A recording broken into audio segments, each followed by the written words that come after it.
Welcome to your MVPD monthly update, where we share a few notable cases from this past month. On the 10th, just after 2:30 in the morning, an officer tried stopping a bicyclist who was riding without a headlight. Then he attempted to flee, but no luck. Why didn't you just stop, dude? I didn't know you were behind me. Yeah, you did. You saw me. And then you started pedaling faster.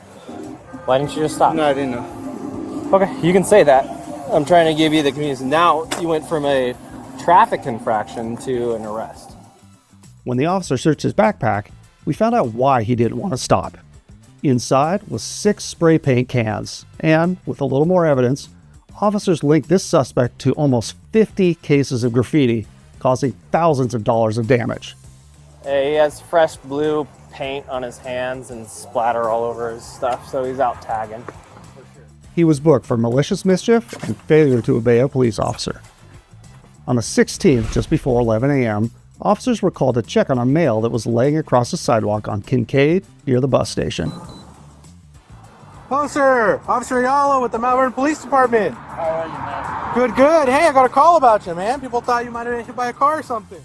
One of our outreach social workers also joined in, and together, they found a solution that didn't involve enforcement.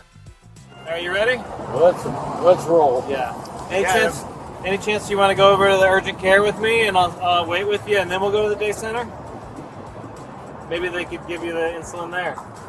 Yeah, whatever you think, man. All right, let's do it. All right. Thank you. All right. You guys take care. Thanks. On the 25th, about 1 p.m., an officer was called to check on an unconscious person in a parked vehicle. While waking him up, the officer noticed drug paraphernalia inside. Hi, sir. Can I have you sit up for me? Hi. Hi. Hi. I'm Officer Music. Can you turn the car off for me? Thank you. Can we have the keys? Can I have your keys real quick? Yeah, we're good. Thank you. Awesome. Here, I'm going to set them on top of the car for you. Thank you. We were trying to wake you up and you weren't answering. And you weren't even waking up. Well, that's because I was up all night. That's because you were up on the app. I'm happy to sit. I'm fine. Hey, Okay, then come back. Sit down.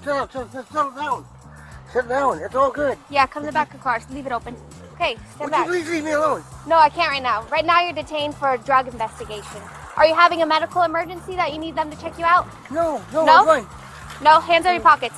Please, leave me. Okay. Please, leave me. Right now you're detained. You can't free. You're not free to leave. So stand here. Do not move. There's foil. Yeah? You got snail marks on it. Looks like it's just smoked, and a tutor on your right seat. You were passed out. Hard to wake you up. You're on the nod. Ma'am. Okay. So right now you're detained. You're not free to leave. Ma'am. Okay. Ma'am. The man was cited into community court. So what we do is, I'm going to issue it to community court. Have you been to community court before? I have one. Yeah. Okay, they work with you so you don't have to pay a fine Right. if you go through. That's what we're doing. That's fine, but We're fortunate to have community court here in Mount Vernon as an alternative approach that still holds participants accountable while connecting them to social services to help address the root causes of their crimes. On the 26th, multiple callers reported that someone was hitting cars at the intersection of College Way and Riverside Drive. Officers located the individual, who then did the same thing as he was trying to walk away. When officers attempted to recontact him, he fled and then put on a tactical vest.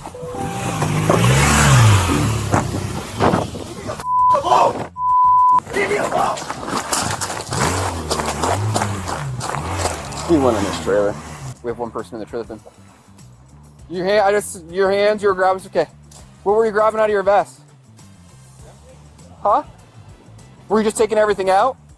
Yeah, I don't want you guys to steal my Guys, don't have. We're not gonna take any of your stuff. You have.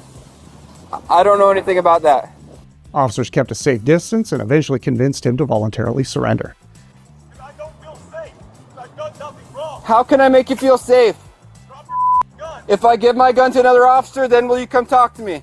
I'll go talk to you. You gotta stay 10 feet away from me. I'll stay 10 feet away from you. You good with that?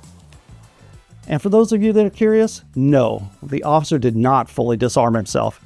He simply handed his rifle to the other officer for the duration of the encounter. We'll make sure your dog goes in. You want your dog to stay with him? Grab someone's hands. So we're gonna grab your arms, like I said. You can put the handcuffs on me. Okay? Just don't touch me. Hey, like I said, we're just gonna gotta go touch it when handcuffs are, right? It's the only touching that you're gonna Do do. you want to put your hands, turn them? It's gonna be easier on your wrist. Like I said, we don't want to hurt you. As soon as we get off, I'll put the buckle back on for you. Okay? Look, I will get this buckle back on for you. Yeah.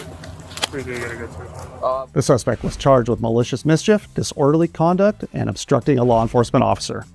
Thanks for watching. We'll see you next month.